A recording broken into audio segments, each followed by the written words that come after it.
डाक्तरी छात्री चंद्रिका मृत्यु मामला आज रिमांड रे आसिब अभियुक्त भीमसेन जेरा बेले रहिबे जोन एसीपी थाना अधिकारी और तदंतकारी अधिकारी भीमसेन को नुआ प्रेमिका को करा जाई पारे जेरा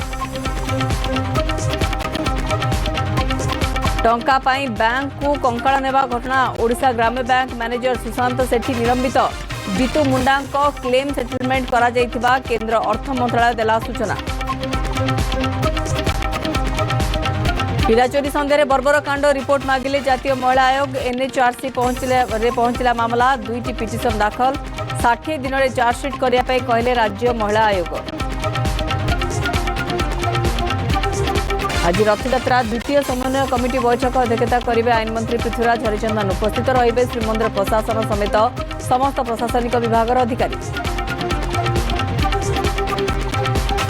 मौसुमी प्रभाव में राज्यर प्राय सबुठी मेघुआ पाग अनेक स्थान में वर्षा बलांगीर और सुंदरगढ़ को छुईला मौसुमी पश्चिम ओडिशा रे 3 ରୁ 5 डिग्री खसिला पारद आहुरी कमिब तापमात्रा।